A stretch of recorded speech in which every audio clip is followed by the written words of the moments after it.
Hi, it is Janice Dru-Bennett, and it is Sunday, June 13th, 2021. And this is the first live Clubhouse session, also being recorded on Zoom, that we are discussing what is working and what is not working. I will be staying in this room for the next hour, and I think one of the things that is working for me in terms of Clubhouse has been participating in rooms that have other hosts that are involved. And when I host the room by myself and I don't really market or share it with other people, then it does not work. And I know there are quite a few people out there who are learning how to use Clubhouse or who aren't even on Clubhouse yet. And I think back in, I think it was December of 2020, when I first started joining into Clubhouse, I found it very useful to go into rooms that were relevant to my full-time work in terms of virtual events and delivering augmented reality during events. And being on Clubhouse, I connected with quite a few people who are in the virtual event space, and many talked about how Clubhouse is a platform that is being used for events to be able to gather people in rooms and talk without necessarily seeing each other. So a lot of people are zoomed out. We're tired of sitting in front of the computer, and the Clubhouse gives us an opportunity to listen in into conversations or even speak on a stage without having to actually be there with a visual look. So you could be in your pajamas or laying in bed or whatever outside in the garden, and less conscious about how you look and more focused on what is being discussed and who is talking about what topics and how you can contribute to the conversation. I think one of the challenges with Clubhouse as it continues to grow is that there will be so many different topics and so many different rooms, and figuring out the right time to go live versus when you are going to not have an audience show up. I think that's going to be a challenge for new users of Clubhouse in particular. And I do find that people who have other co-hosts or who are have lists that you can market to on other social media platforms, whether you're posting it on Twitter or LinkedIn or other places, I think you can get more visibility. And again, with my Clubhouse rooms, I have not actively promoted, while we are slowly building up a group called the All-Star Collective of people who are sharing advice and coaching on different aspects of life, whether it's social or career or relationships or health. Everyone has perhaps a different area of focus, and it is very difficult for us to do everything all at once. And I think that's always the challenge with social media as well. When there are so many different platforms and so many different places where we can get bombarded with information, often it is about how do we pare it down and really focus on what matters. And I think part of what I found valuable on Facebook, as an example, is the Facebook groups and the Facebook connections, where in a networking group on Facebook or within a small business group or a particular topic, often there's the facilitators of those groups encourage members to go live and have different motivators to have people share their videos on Facebook. And I think that is often a good way to get people out of their comfort zone or like thinking about what you might want to talk about or share. And I think one of the things I found is that I'm not always very comfortable on video or speaking in front of people without having practice. And if you are going to be presenting on a topic that is important to you or that you're looking to attract other people to follow and join you in a movement or a mission that you're excited about, I think even if nobody else shows up, it's definitely a way for you to be able to practice speaking out loud and practice your what sounds natural and what may not sound natural to you.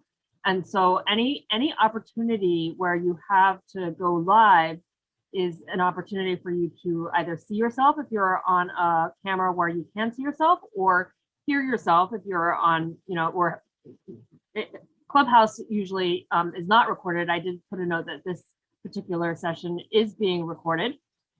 And I think that when you do record yourself talking or when you record yourself visually, you're able to go back and see what works and what doesn't work and get feedback from other people as well, and take the transcript of what you said and adjust it and continue to practice. So again, that was another value that Clubhouse had initially, is to practice a pitch and to hear what other people thought worked and did not work with a particular description of the work that I was doing or that I am doing now. And so being able to do a 2-minute elevator pitch is always a good thing for a business owner or a nonprofit executive to be able to do, so that whether you're talking to a donor or a potential investor or to one of your staff and your employees, or whether you're making a public announcement, all of those things, it may be helpful for you to do on social media as a practice before you actually go live, and kind of test what people say and hear yourself and be able to continue to improve and adapt that. I do believe that PR specialists and media companies that are able to help executives train on interviewing and being able to speak, those are all very helpful resources. And that is something that I myself, I'm always looking to improve in terms of how I can talk in front of a stage, whether it's on Clubhouse or Facebook Live, or as I mentioned in my earlier session this weekend, that I have been doing a regular YouTube video as well. And this is something where I can have a video interview with one other person or a small group of people that are within a room that we record each other.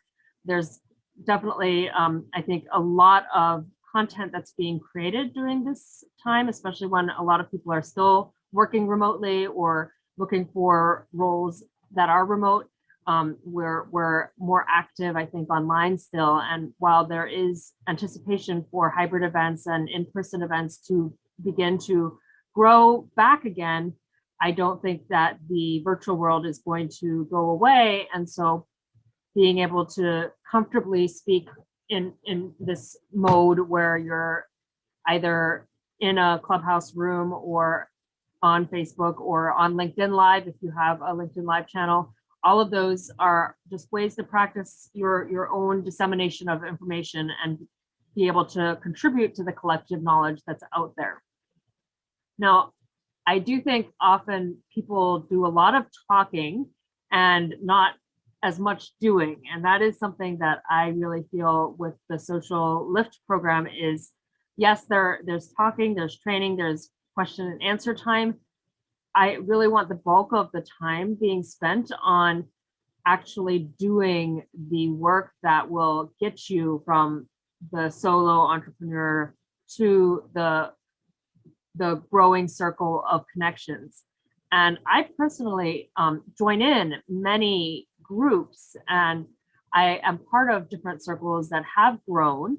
And personally, I'm going through this journey as a solo entrepreneur myself, as well as an executive at a startup, and having experience building marketing teams. And at the same time, my own company, I have been looking to grow as well and to find the right partners. And I do think that there is opportunity to find the right people to work with on social media. So another site that has been working really well for me is Lunch Club. I know some people have told me that Lunch Club has not worked so well, or they're getting notifications to join a Lunch Club meeting, perhaps just a minute or two right before or not necessarily a minute or two, but like a few days or a day before the actual meeting happens, and they're not able to do it.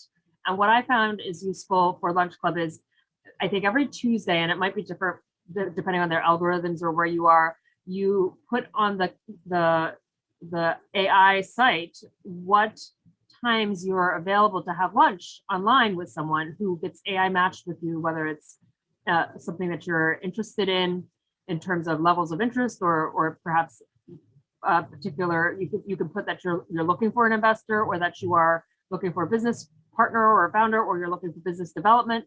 And based on your criteria, you may get matched with different folks that are potentially helpful to what you're trying to do, and also you may be helpful to them. And what I usually do is I'll select at most 2 or 3 times a week where I'll set aside the 45 minutes to meet with someone on Lunch Club and talk about virtual events or digital experiences or customer journeys, or just learn about the different types of things that people are doing. Some of them, building out a learning classroom for kids using augmented reality and with science, the new science and technology in a classroom. I think that's a really exciting thing to be doing. And actually, from a location standpoint, I would love to see a science activity center for kids closer to where I am. So finding people who have already done it. This particular person I met was in New York. It was just an interesting connection to make. And through Lunch Club, there have been a variety of potential partners and other people who just share similar interests, like diversity and inclusion, or the marketing club, or the social impact club. So similarly on Clubhouse, as you can see here, if you're in the phone app, there are different categories of rooms where you can talk about social media, or you might be talking about social impact, or there's actually rooms now I've joined in where it's a silent room and you read the profiles of people that you might want to connect with and you connect with them. Now, I think that works a bit in terms of growing the number of people you're connecting with and that are following you. I think what doesn't work with that is that if you're connecting with so many people in a room and everyone's not talking, you're not necessarily following up in a way that is going to be effective. So if you're only just, and this is the same thing with like LinkedIn, what I think does not work on LinkedIn is just reaching out to as many people as you can and asking to connect. What works much better is a targeted approach where you are reaching out to people who, with a valid, conversation starter, or kind of an initial relationship builder. And I've heard the analogy where if you're meeting someone for the first time and you're knocking on their door, you don't just knock on the door and then go in and sit on their couch as soon as they open it. It's about getting to that point where you're comfortable with each other, and perhaps it's really, I think social selling is not actually doesn't have a good reputation, because you're out there just not necessarily looking to help others or show what you have to how you value others, and you're only kind of out there selling. That comes across very clearly when people are not kind of intentional, or aren't showing that they really care about building a relationship, which is, again, we do business with people we want to do business with, or will donate to nonprofit organizations where we care about the mission and we care about the people, and we think that it's people that we trust. And I think the mass connections are not working. They've never worked. Although I do feel that you can there's value in having a larger number of connections as you're going out there, but there's even more value in having deep connections. And that's where I feel one-on-one conversations like Lunch Club really do add more value, perhaps, than being in a room of 800 people where you're not really getting much connection, unless you are breaking up into smaller groups and kind of talking off to the side. So I'm actually thinking about like the physical events and the value of being able to walk around and meet people, or having kind of the table topics and kind of aggregating around those particular interests. And that is where I think Lunch Club allows you to find people with similar interests. And again, I do feel like the talking is not always as effective as the follow up and kind of what are the key takeaways. And that's where I feel like the true value in events, to me, or whether it's a social media event or you're being active on social media, I think figuring out why you're on there.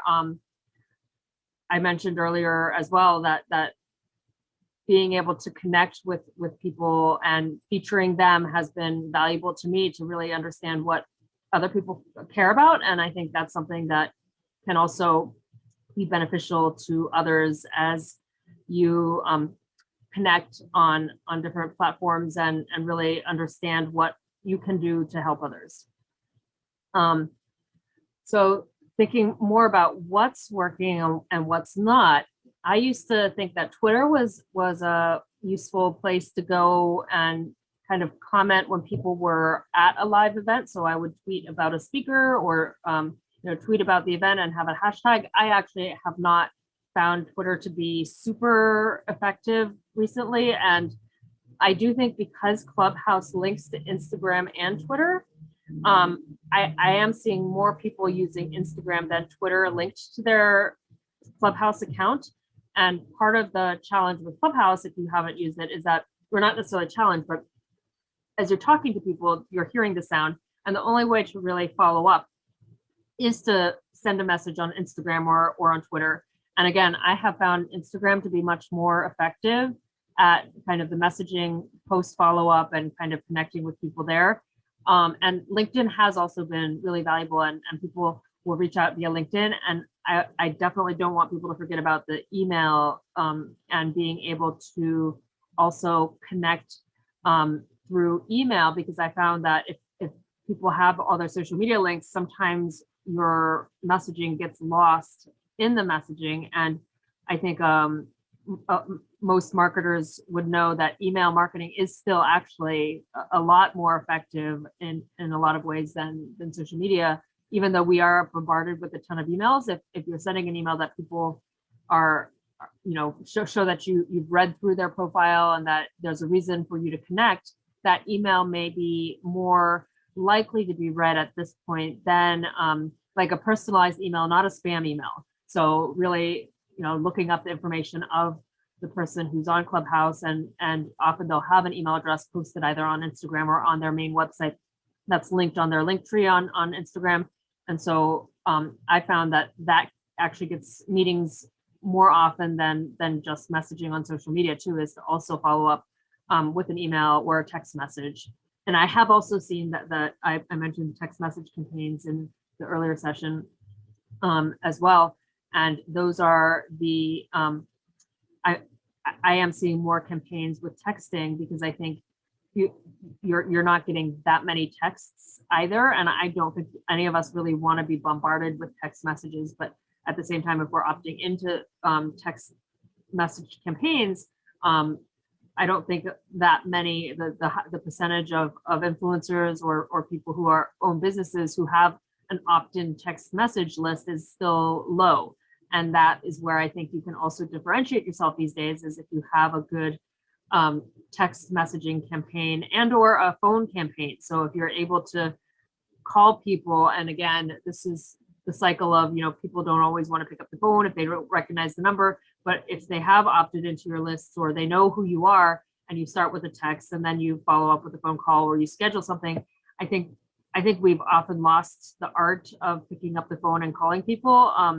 If you want to call it an art or just a skill, or a lot of people are scheduling Zoom meetings or conversing on social media and posting there, and just taking your phone and calling someone. I mean, that's how we talk to our loved ones, and I think that's really can be super effective.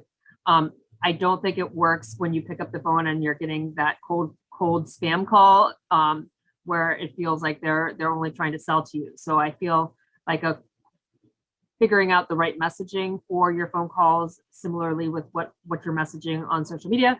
And I do see Treza, if you want to jump up, I'm going to invite you up into the, if you want to raise your hand, or let me see if I can invite you to speak if you want to come up.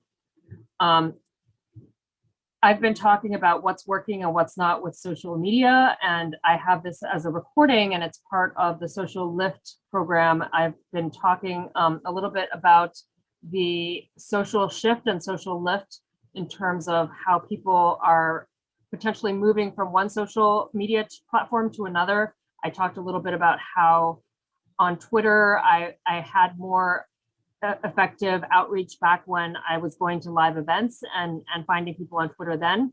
And I'm not seeing it as an effective platform for me right now, but I'd love to hear if there are other platforms that you find helpful, and you can feel free to message me on Instagram or Twitter as well if you aren't comfortable speaking. I'm really, again, talking about the different platforms that work for people who are either solo entrepreneurs or nonprofit executive directors, or if you're looking to grow your network, there are different platforms. I have a whole bunch of networks on my company website that I had started years ago. Inkwhy.com, INKWHY.com means I need knowledge, what have you. And I mentioned Lunch Club earlier, and there is a link to both just the general Lunch Club as well as the marketing club on Lunch Club. So you can skip the wait list and test out the AI invite system just by going to the networks page and clicking on the Lunch Club link if you're not there already to get connected with people one-on-one. If you are looking to grow a board, if you're already on a board, I feel like LinkedIn is often the best place to find people who have experience in nonprofits and who have mission-driven kind of goals.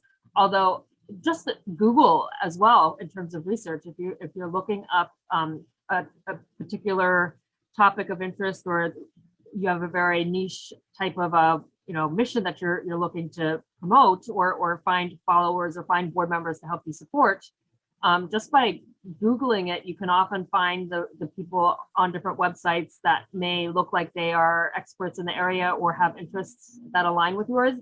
And then once you Google someone, then you can see what platforms they're on.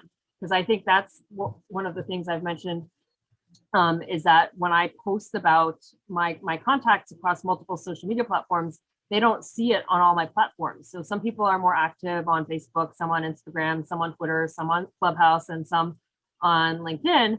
And depending on which platform you're on, it might not be where the people you're trying to reach are on. And that's where I've started branching out more. And I've mentioned that Instagram is working a little bit better for me and for certain topics like beauty or modeling, there seems to be more people on Instagram. But if I'm looking for, a board member in the, election science space, so that's a very niche kind of interest area. So doing research on, professors or different people who are posting about their different interests around elections, that's where looking for the content and the messaging is also, I think, what works on social, is really diving in and seeing what people are saying and reaching out to them across multiple ways. And again, different social media sites, via email, phone call, find as many ways as you can to reach out and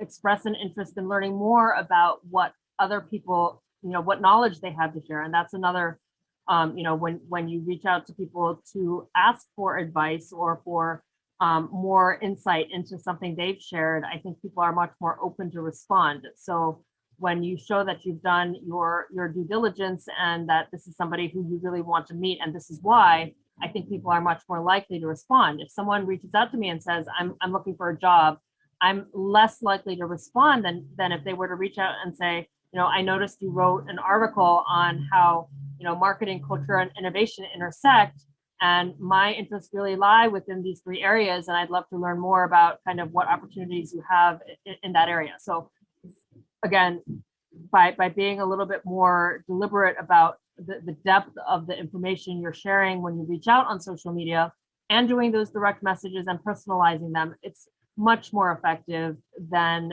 just blasting your whole network and or trying to reach out in a way that's much more much less personalized. And I've as a marketer for different companies and nonprofits, I often have limited time, and it does seem easier, and it sometimes is effective to have a somewhat personalized message that has some repetitiveness in it to allow it to be easier to kind of copy and paste and send, or even to send in through a mail merge system, which I've done, but much less effective than the very detailed, tailored kind of outreach, which again, depth of social media, I think, is so much more valuable than breadth. And as I'm slowly growing my own circle, again, I really want to help others do the same. And this is where over the next 6 weeks, I will be testing different platforms. I'll be sharing what's worked for me in the past. LinkedIn groups has worked for me in the past, and I started a Facebook group for the social shift lift system on Facebook. So those are for the people who are going through the program with me, and I welcome people to join or learn more. I have that. If you do inkwhy.com, inkwhy.com /first10, FIRST, and then the number 10, 10. That redirects to my Podia page, janisdru-bennett.podia.com. You could also type that in directly. But that particular link shares about the social shift lift system as well as for career shifters, because I think we are in a time where different industries have collapsed. There are companies that have filed for bankruptcy, and the social shift period is shifting communities. People are moving as remote workers. We're able to choose from more geographies. So people are thinking about, where do I actually want to live?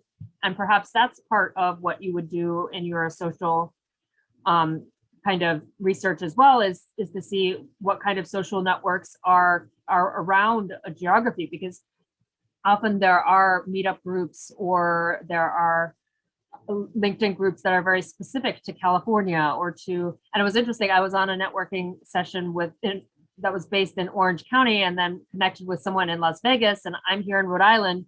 And so I do think the pandemic process of sending us all home remotely has made the world a little flatter in terms of the people we're meeting.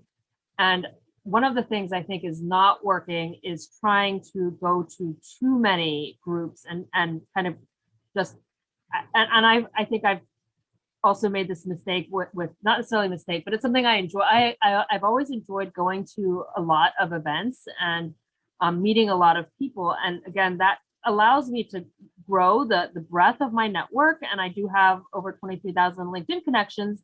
And at the same time, the small groups, the ones that have 2, 3, 4, 5 people, are much more engaged when I have the right, 5 people in a room that are all interested in the UN Sustainable Development Goals, as an example. So, it's being spread too thin at any given time is going to be less effective than going deep with one particular mission that you are really wanting to support.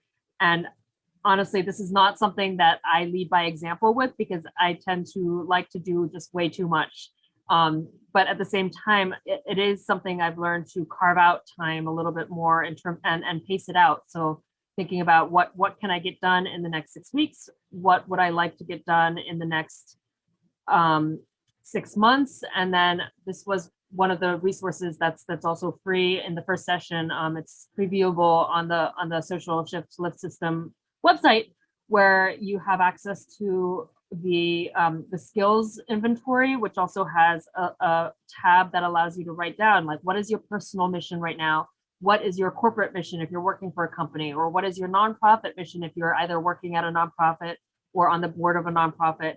And then there might be a project mission if you're working on a very key initiative right now that has a mission that you might want to align people around. So thinking in terms of that mission can also help you attract the right people on social when you're clear about what your mission is.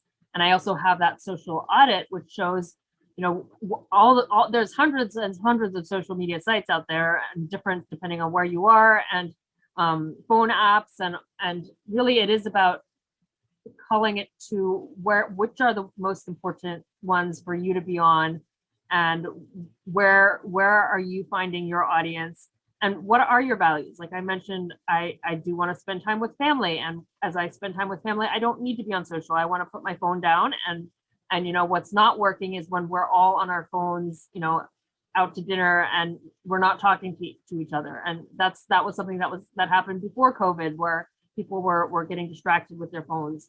And so I think being able to put all this digital away and enjoy a hike and do some meditation. I mean, all of that self-care is as important, more important than building your social presence. And honestly, I mean, I think it depends on what your goals are. Again, if you feel that you want to spend all your time growing your social because you have a key message that you want to get out there, then yes, you would dedicate more of your time around figuring out where your audience is in terms of if they are, and again, often if it's a business to business strategy, often LinkedIn works better. If you're, B2C and there's consumers, then often Facebook or Instagram might be the place to be. It all depends on what you're looking for. So again, what works and what doesn't work, it requires testing, and it changes over time. Like I mentioned with the conversation I had earlier about TikTok and how that's not a platform I've been on. And I had a mentor suggest that I spend some time on it, and even with the kids, and I really don't think right now is the time. And it was interesting that the Social Media Examiner, the report also said that most marketers are not interested in TikTok right now, or they're not active on it. Perhaps a growing number of marketers are interested in where it's going, but I think we don't want to waste our time on things that just aren't aligned with our own missions and our own goals. I'm going to take a pause and think for a minute now, because normally when I do the hour-long training, I do 30 minutes with recorded training, which is kind of what I've done here on Clubhouse. And then I allow kind of question and answer for 5-10 minutes, and then kind of do a working session that I perhaps don't record or edit out as I personally do some work. One thing that I think I've seen working right now too is collectives and affiliate type of partnerships. And that's where finding others who will cross promote, or who have kind of the lists that you might not have, who can co-host the room with you. I haven't done that yet, and that's something that I will be looking into over the next 6 to 12 weeks. Really, for this program, I'd like to see the Clubhouse room kind of fill up a little bit more, but thinking about what is the key topic that is most interesting to people right now. Like what are people thinking about hybrid workplace environments, or are they thinking about whether they want to be on social or not, or whether, I'm just curious what people are thinking about. And I do think we're suffering from burnout. That's something I've been hearing a lot too, is that we're working such long hours. And again, I'm doing this at 9 p.m. on a Sunday evening, 9 p.m. Eastern time, Sundays, for the next 6 to 8 weeks at least. And then we'll see how it grows. I know other people have been on Clubhouse for a very long time, and having that regular time can be helpful, but often it's at 3 p.m. or noon. So it's finding that right time for people in your audience, and also the right topic. And when I kind of listen in on other rooms, I've been recently finding that it's, again, I'm not learning as much as I would like to. And there's a upcoming session that I'll be doing with businesssuccess.com and sharing some insights. It'll come out in August. That is something where being able to find someone else who has a network and talk, and being on a podcast. That's another, I've been invited to a few networking rooms where I think it's getting me some visibility outside of my own network. And that's where, if that's your goal, to grow your circle and to achieve more and to kind of lift your social presence, figuring out who you would want to speak with.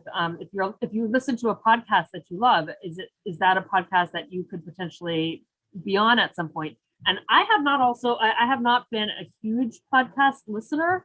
And especially now with the pandemic, I haven't been driving as much, and I would often kind of listen to the podcast in the car or on the train. And now I'm at home and not commuting and jumping from meeting to meeting. So that's another kind of, I don't know if it's a trend. And I think I'd like to do some more research on what is trending in social. And I do think podcasts are trending up, like a lot more podcasts are popping up, because it is a strategy that has worked for people to get visibility. I do think, though, that there is so much noise on social. On Clubhouse, there could be 10 rooms on the same topic. And yes, it gives us that ability to connect with smaller groups of people to talk about different topics. And at the same time, I would really like to see how we can be more effective and efficient as a population in terms of why are we talking? I mean, are we just talking because we enjoy socializing and we're extroverts here on Clubhouse or on Facebook groups and other places?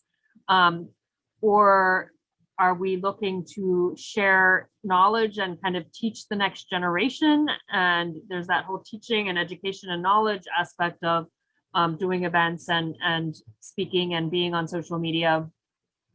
Or are there other aspects of, are we trying to actually get something done together? Like I'm looking for a business partner to help me grow the sustainable tracker website so that we can, track all the different initiatives that are being done around the UN Sustainable Development Goals. And I know there are so many different organizations and companies that are tracking, and I feel like there is not a connecting fabric across, and there's, the decentralized trend of things happening across blockchain technology, which I don't fully understand either. And as things decentralize, is that also going to affect how our social media works, and the hierarchy of social media as it relates to centralized connections versus decentralized content and knowledge and sharing.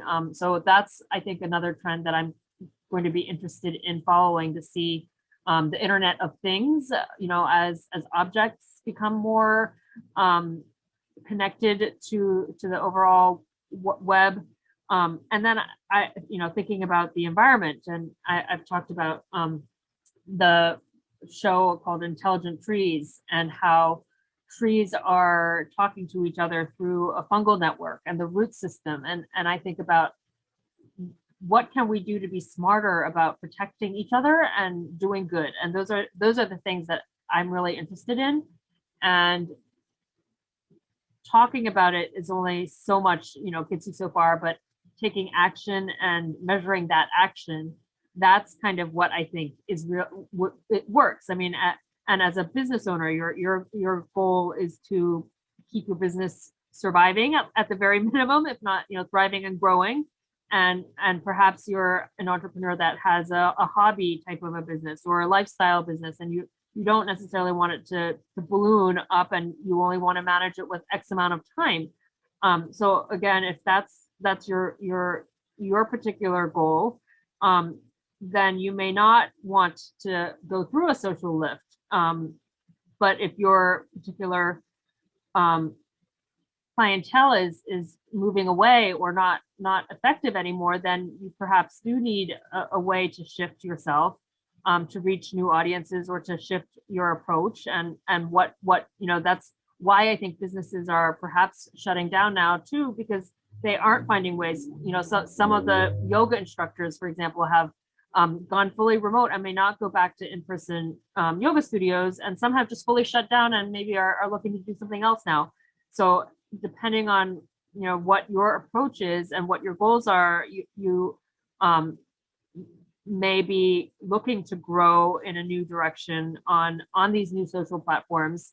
I do think Clubhouse is most effective in small doses for me at this point, or not even like, honestly, I don't know if Clubhouse is going to be the right platform for me to grow an audience. Although, like I said at the very beginning of this session, I do think it's good practice to be talking on a stage and to be putting thoughts together. And I used to do Toastmasters. So that's another group that I think, often you can find social groups, and the social media is on a Mighty Networks group that is private, or on a Slack channel that's private. And that is actually, I think, often more effective, or Google groups, or a discussion forum. So those private networks, social media, or social networks that are private, those have, or affinity groups like my alumni group, those can be a little bit more responsive than the public social networks. And I do think that Clubhouse does give, again, that opportunity to practice in front of people you don't know. If you jump into different rooms with a lot of people, then you may be more or less comfortable talking in front of everyone. And it does give you some of that visibility when you're in a room that's already very large. Being in a room that's very small without an audience at all, or with a very small audience, it seems almost like as I do my YouTube videos and I'm talking to myself on YouTube, it's not really talking to myself, because I see, there are views that start coming in. And it's interesting because I think, like, Brendan Burchard, for example, had said in a podcast or in one of his presentations, you should go back and look at the very first one I did. And that's what a lot of influencers, or a lot of people who have gained a significant following, will say, is go back and watch the first one, like, or that was a terrible podcast I did, or the video was super unprofessional and I stuttered throughout the whole thing. And it's a step, though, and if they never took the first step, they're never going to get to the top of the stairs.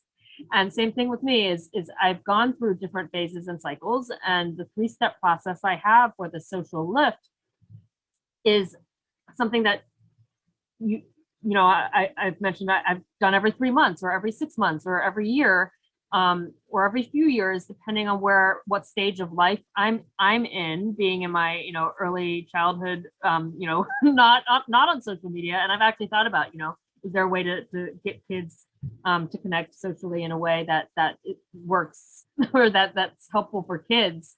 I feel like that's something where they're playing games all the time and not necessarily being productive. I mean, they're learning something through the games that they play, and at the same time, there's quite a bit of negative things happening on all the social games that are happening, and they can be so addictive as well. Versus, how can we turn games for kids into a way that is more effective, and helps our future generations as well. So that's something that's always top of mind as a mom, thinking about what we can do to help our kids be more effective socially.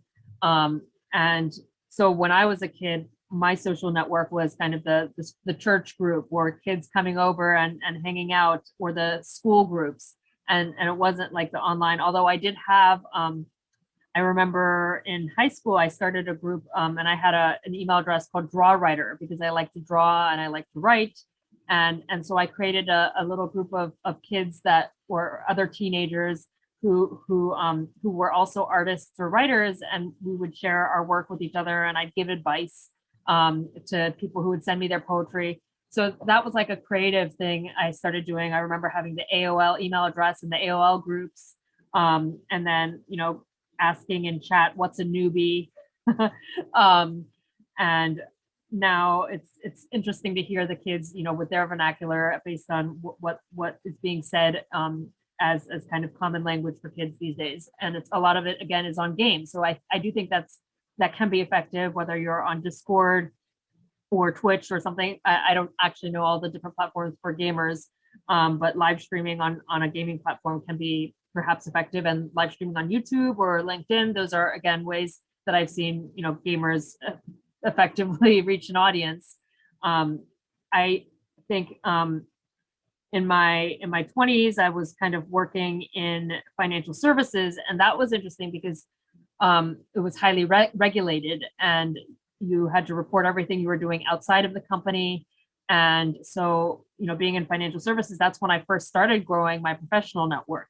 And that's, again, where I think LinkedIn has been the most effective, starting out as an intern and having other interns tell me, where's your Facebook, page, or where's your profile, and how, let's connect on LinkedIn. And I remember early 2000s, I didn't know about, this was when social media was first, I think, blossoming. And I ended up starting my LinkedIn account. And I actually had 2 LinkedIn accounts for a very long time, because I wanted to keep my work and my personal account separate. And then I don't remember if it was a few years ago when LinkedIn was like, we don't approve of 2 different accounts and you have to put them together. And part of that was also, I think, around avoiding fraud, because I think that's another thing that we have to be careful about on social media, is there's quite a bit of people out there phishing or kind of with nefarious intent. And I do think that we just want to be careful who we connect with as we're growing as well, because I think there's also the risk of cybersecurity attacks. And I've been in an event that was Zoom bombed. So just being protective, and at the same time, like, transparent transparency is really important to me, and collaboration. So how do we figure out ways that we can move toward a better place socially, while also making sure that we're not opening up the curtains in a way that can help, that can cause destruction. So as I continue kind of 30s, 40s, 50s, 60s, and thinking about people in my network at different stages, 70s, 80s, 90s. I mean, I've seen, 80-year-olds start a new business, and it's, I always have the mindset that, where you are now is where you are now, and you can always build from here. And if there is, again, nobody with you, that doesn't mean you won't have one person with you tomorrow, or 5, 10, 20, 30, 100, 1,000, 5,000, 10,000. And really, it's, what do you want? I mean, often I've also heard, introverts say, the pandemic is for them and they're happy being at home. And that's not necessarily true, because I know introverts like to talk, often more one-on-one or in smaller groups too. So growing your circle doesn't mean growing it to, you have to grow it to a huge social media following. I think growing it could mean you're adding more of those deep connections that really fill your bucket and really make you, that fill your emotional needs or your personal needs. I mean, some people in the group might be looking to make more social connections, or looking for relationships. It's not personal relationships. It's not all about business, and sometimes it's about connecting more closely with your own neighbors. And I know there's the Next Door Neighbor is another site that I think is really a social site where I've sent out postcards through the site to invite neighbors to join, and people are posting things that are happening around the neighborhood. So again, as I think about the different sites out there, there's different ways to reach people globally versus locally, and based on different themes and different topics. Like, I really enjoyed putting together the nonprofit executive directors group in New York, and being able to create rooms of maybe 50 people, 30, 50, 30 to 50 is usually the average, I think, that turned out at those meetings. But we also had 5, 10 people on the phone or remotely dialing in, because they were interested in connecting with other nonprofit executive directors. And often a nonprofit director is doing things themselves and doesn't necessarily have the network to connect and learn from others. And so that's where, depending on where you are with your career, you might not be looking to grow your social network, but being able to spend a little bit of time to continue to build your relationships and checking in on what people are saying and kind of following up. That's just the ongoing best practice to be there for people, and for you to be visible when someone else can find value in what you're able to share. I mean, I think that's part of social media, is you put something out there, and over time it may attract other people. And as you continue to improve, or if you shift, or if you're improving yourself in one particular area, then you're going to attract people along that growth path. I think the real value in being able to connect with people, for me, is being able to find common ground and take action together. Those are, and to learn. And often, this is one of the things I found is often difficult when there is so much information, is being able to focus and being able to listen in the moment, and show people that you really do care about them. And I think slowing down, again, is something that is harder to do when it feels like we're in a rat race at times. And really, I found kind of the meditation sessions and learning about Zen, and being able to just be silent for a few minutes, and listening to myself. and this is, I appreciate anyone who does listen to me, and at the same time being able to talk with myself and listen to what I'm saying and continue to refine what I'm able to articulate and understand what does offer value, not necessarily for others, but what value am I creating for myself? And that's what I would encourage people to also start talking out loud about is, what is the value that you're, and this is again, the skills inventory also had a values inventory. And as you understand yourself, part of that also helps you understand that others are different. And there are so many different kind of personality tests. And that's also something that I've also been fascinated by. I mentioned in a couple of my recordings that there's the bank code for builders and people who are focused on building a blueprint, perhaps for the B. The A is action takers or people who are more active. And then the N is for nurturers or people who focus on people. And then the K is for knowledge, people who are focused on, the knowledge sharing or the bigger picture around information. And there may be a different order that kind of you prioritize in terms of your values. And that's at crackmycode.com/inky as a 90-second free personality assessment. And I've also done color personality assessments, the Myers-Briggs, Enneagram. There's so many different assessments, but Crystal Knows is another one that I was looking at where they pull personalities from social profiles and guess what people's personalities are. And especially for sales and marketers, really understanding what people's preferences are and how they might behave and what they value can help you adjust your messaging in a very personalized way. And I think that's something that we're not necessarily able to do yet one-on-one as individuals. And I think as companies, there are more and more software and algorithms and ways that companies are testing messaging, and like Facebook, and there's like the social shows out there that talk about how some of these sites are designed to make you click and make you, respond, and they know what kind of activates you. And knowing that can help you kind of deactivate yourself so that you're not automatically responding to an algorithm. And at the same time, I do feel like if we're pushing a whole bunch of stuff that people don't really want or need, that is not creating value versus, finding true value within the different platforms that we're on and making, again, deep connections. So it's not just the one-time call necessarily. And, some people are running around and just dropping seeds, here and there, but if you don't water the seeds, they're never going to grow. And if you plant too many, you're either going to have to find other people to help you water them or decide, which ones you're going to focus on if you really do want to kind of bring fruit into the world.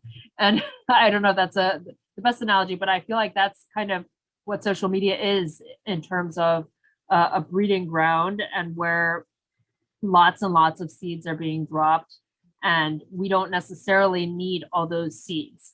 And I think what will help is for us all to perhaps take a step back and, again, focus on where are the seeds that I really want to grow? Where are my true values? And, what are the skills that I have? What are the skills I want to develop? And how can I use social networks to grow my learning, to grow the connections that I have that may be ahead of me, that can help me move toward the big rocks? And that was the other analogy that I have, or in the inventory template is, how do you plan out the rocks that you want to achieve in your lifetime and be able to, find the right networks that can allow you to build the rocks or to build that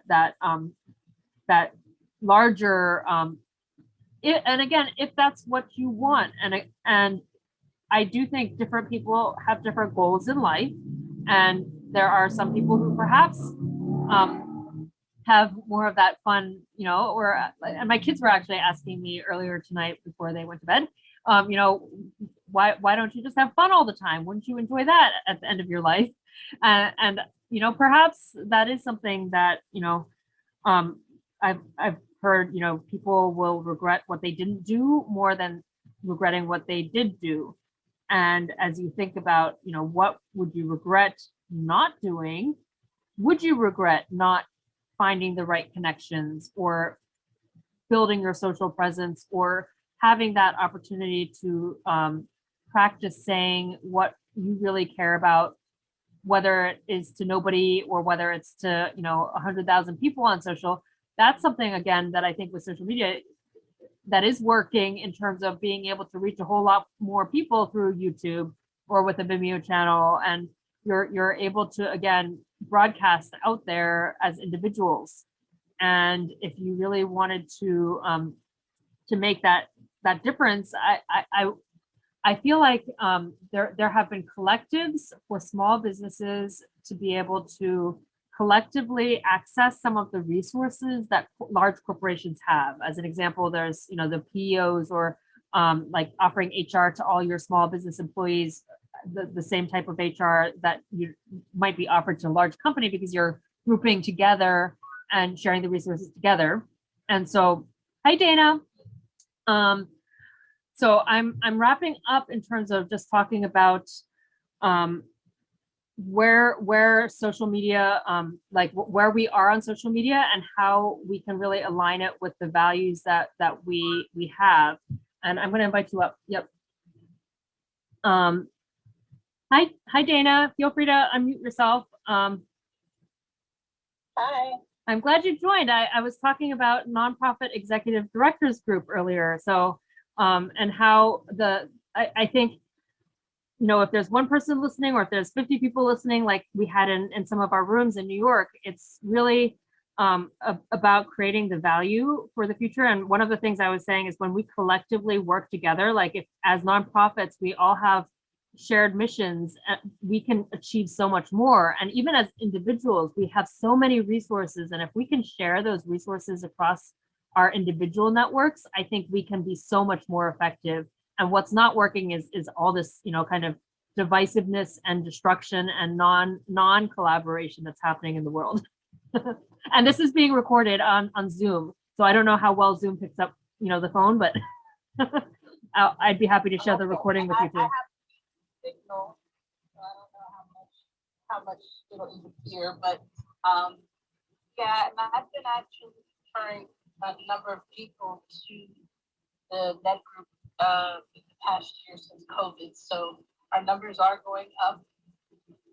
And I do think that in the near future, I'll be able to write a grant to fund some programming. So, but yeah, I think that in terms of social lift, Clubhouse has been the greatest thing in the world. How have you been using Clubhouse? What do you think is working for you, and what's not working? Well, I started a room called about my profile, GQ, which stands for Grant Queen. And I have little pop-up rooms. I don't have a set time like you have a set time. I'm just kind of like, when I find a little bit of time, I've done a few pop-ups, and then I've been co-moderator to other groups. And every time I just mention that I'm a grant writer on Clubhouse, people are interested. And so now I'm mentoring nonprofit leaders, and provide as like a paid service. And but I'm still doing the group training for free on Clubhouse, and and I'll do some things for free on the net group as well. But ultimately, how I want to leverage it is I want to get grant funding. So I had a phone conference with the bank recently, and I told them about the net project and things that I'm doing with these different buckets that I have. And like I have 4,500 members in my Facebook group, Living While Black USA, which I created after George Floyd was killed, as a place for people to connect and talk about all of what's going on. And this was like before Clubhouse is what it is today. So that Facebook group grew pretty rapidly. So I have like these different buckets of followers. You know, like I have 4,500 on Facebook. Then I have, you know, our net group that's like getting close, I think around 500 executive directors. And then I also have almost 500 people following me on my Grant Queen Clubhouse group. And then like, I think 2,000 or so on my Clubhouse. Oh, I'm even higher now. Now I'm up to 3.4K followers on Clubhouse. And so all these different buckets of followers. And so what happens is, and then because of Clubhouse, the biggest change is I did absolutely nothing with my Instagram account. I had like maybe 25, 50 people, and now I have like 2,000 people, which is a direct result of me being on Clubhouse. So when I told the bank about all these different little projects, they were very interested, and they now want me to come in to an in-person meeting and talk to them about grants and sponsorships and things like that. So I did have the Net Group as part of that discussion. So I'm really excited because I've been learning from credit gurus about how to schmooze the bankers and have them engaged by what you're doing on social media platforms. And that could lead to funding in the nonprofit sector. Yeah, I haven't been in the banking world in a little while, but I'm curious, like how, you know, a lot of the banks I see or financial companies are talking about their interest in diversity and inclusion, and also other types of kind of their philanthropy. And so I'm curious, like how they'll support the initiative. I'm definitely interested in how companies do use you know, corporate social responsibility to show that they care. Or I don't know. Yeah. Oh, we lost that person. Yep.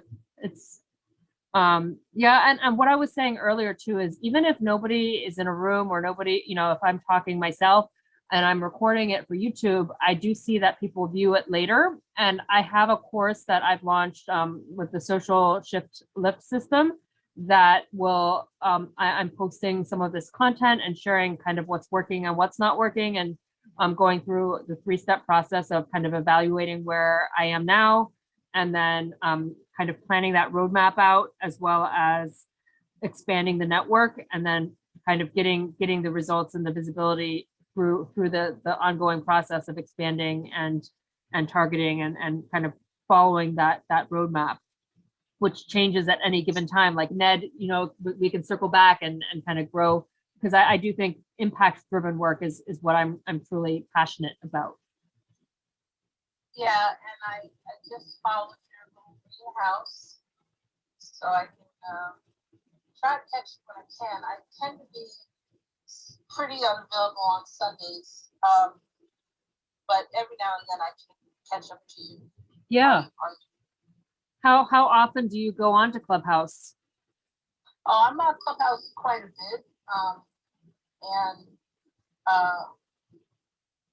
not every day, but a lot of days. Like most days, I would say I go on at least a little while. And what time do you usually go on? I go on, excuse me, I go on a lot at night. Right. But sometimes I go on in the morning or the afternoon. You know, like I kind of treat it like my radio. I'm watching less TV and listening to less radio and playing Clubhouse. Like if I'm in my car and I have, you know, let's say half hour, 45-minute drive to go somewhere, then a lot of times I'll put Clubhouse on. And I find that that's been useful because I use Clubhouse for different reasons. So sometimes I'm on Clubhouse because I want to learn something. Sometimes I'm on Clubhouse because I feel like the room is interesting and I have something that I could contribute. And sometimes they even make me a co-moderator, you know, if I have a lot of knowledge in that topic. Yep. And then sometimes, I just did that. I made you a moderator. Oh, thank you. And then sometimes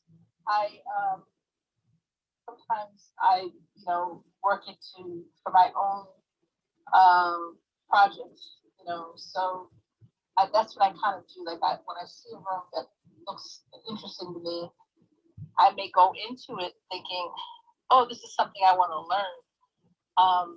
But then sometimes I find out that, I do know enough about the topic that sometimes I'm able to contribute to the room and add value to the room. So it's kind of interesting. But I find that I make a lot of really good connections, and it kind of can serve as a sales funnel for people. Like for me, whenever I go into a room and I say I'm a grant writer, immediately people are signing up for my mentoring session. So it's been fairly easy to do mentoring. How do they sign up for your mentoring sessions? Do you have it in your bio or your profile? Well, that was one of the things that I learned on Clubhouse. It's really cool. If you go onto my Instagram, at the top of the page, there's a link to my new or fairly new digital business card. Yep. And it's fascinating because I got one because I said, well, you know what, we're networking virtually, so I need a virtual business card. There's nobody to physically hand the card out to on Clubhouse. Yep. So I really love the idea, and now I'm actually an affiliate. So people see my card and they go, oh, I like this, I want to get one for myself. Yep. They can just click link and get one for themselves, and then I get a little small referral fee, which is cool. But I actually did a really beefed up one. I paid extra. So when you see the little diamonds, yep, those are extra pages. But I like it because you can scan it. You can do a QR code. Yep. You can customize it, and you can share it as a contact on a text, or you can do all kinds of things with it. So I really like that, and I find that I put my Calendarly app link on there, and that's an app that was created by a Black man, so I like that even more. I didn't know Calendly was created by a Black man. Yeah. Oh, that's pretty cool. Yeah. I read an interesting article about it, and so I chose that app, and that was part of the reason I said, oh, I want to support him. There aren't too many of these big apps like that you see that are created by a Black man. So I thought that was pretty cool. What's the name of your Facebook group again, by the way? Oh, Living While Black USA, and it's under groups, not pages. And it's actually on my link. So if you go to the Nenny link on my card, it'll open up to more cards and you'll see it on there. It's got 4.4K members, right? I just found it on Facebook too, but I was on your card page, but I jumped to Facebook while we were talking. So I'm gonna ask to join your group. Oh, it says there's an error fetching the data. Yeah, I'll add you on. Okay. And it's basically predominantly Black, but not all Black. So did I tell you about the abolitionist pledge and John Smith? No. I should connect you on the Inkwhy website under the networks. I actually mentioned this earlier in this Clubhouse session. inkwhy.com. If you click on networks at the top, at the very bottom, there's the abolitionist pledge, which was started by a Black man as well, John Smith, on LinkedIn. We had connected via LinkedIn, and then I support the movement to be part of this let's end racism. And there's a list of what the abolitionist pledge means, and I'm supporting his efforts as well. And there's actually, he's in St. Louis. I had connected him with another friend, Karen Montgomery, in St. Louis as well. And I'd be happy. I think she's helping them out on Tuesday night. I think they have a call. But with your Facebook group, I think there could be a strong alignment with their mission, or with our mission, I should say. Yeah, I mean, it sounds interesting. I will forward me the information. I would like to know more about it. I will say this. I think because I was home this past year, during COVID, that actually allowed me to kind of rethink this whole online. How do I leverage all this online stuff? And Clubhouse really was like the icing on the cake because, while my Facebook page was taking off and, the other pages were growing, it really was Clubhouse that kind of put me in touch with the people that I needed to make everything kind of come together. How are you finding the rooms, or how are you finding the people? I think, is it based on the topic, or like what has helped you hone in on the right people? And I mentioned earlier, I was looking for virtual events, and I found those through kind of event meetings that we're talking about virtual events. But I'm curious, is there a specific keyword that you search for, or do you get matched based on people pinging you into rooms? Well, I've been kind of sometimes getting lucky and just stumbling upon rooms. Like I try to check different times of day. Sometimes people tell me about rooms, or sometimes once you connect with somebody, then they'll invite you to participate in their room. But one room that I connected with that I'm fascinated by is called Educate, and it's Kate, and it's the number 8 instead of ATE. And Educate, I think it's educateworld.com or .org, I don't know, but they are fascinating. They had a global education conference on Clubhouse. So is it EDUC and then the number 8? Yes. Because when I search for that under clubs, I see just Educate, Motivate, Transform with 11 members. I don't think that's the right group. Wait, hold on. Let me see if I can.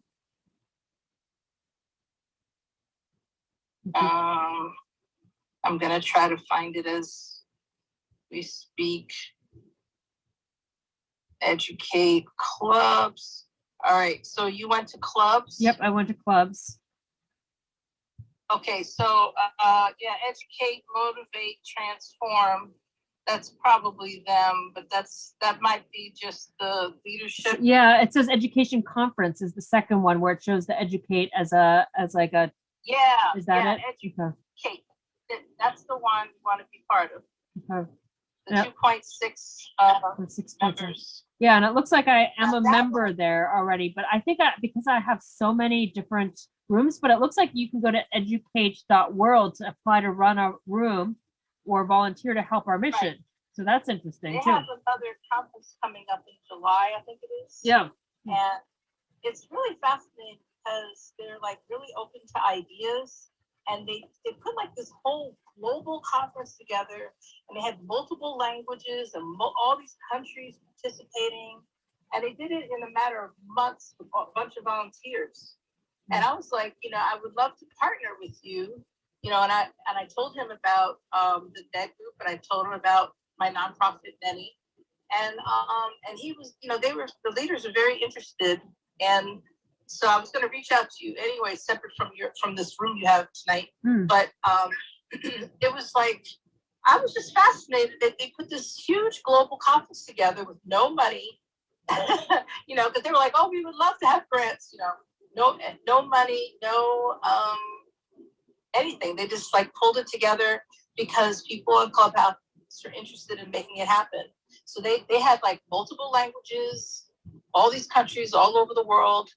And it was just several days, this multi-day conference. And it was just fascinating. I mean, I didn't get, unfortunately, I found out about it right before the conference. And I couldn't attend that much of it because it was like not enough notice for me. But I did help advertise it, including, I think I did post it on the NET group page. But it's something that has a lot of potential. So, I do want to do more with that group. And whenever I see things like that, to me, that's like a game changer. Like who would have that kind of power to have a global conference with no money that quickly, no resources, just a lot of people that are interested, other than having a format like Clubhouse. Right. Yeah.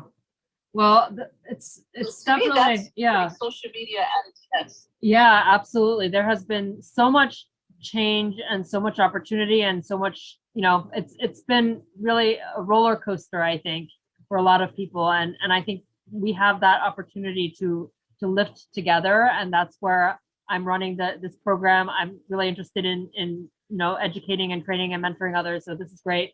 Why don't we stay in touch? I'm probably going to wrap up this room now, and we can find time to chat one-on-one as well outside of Clubhouse. Yeah, that's fine. And I'll let you know how things go with the banker. I'll probably get to them. I don't know if I'll get to them this week, but probably next week. That's great, Dana. I'm really glad you hopped on, and I look forward to staying in touch with you. Okay, take care. Have a good evening. Yes, you too. Bye. Okay, bye-bye.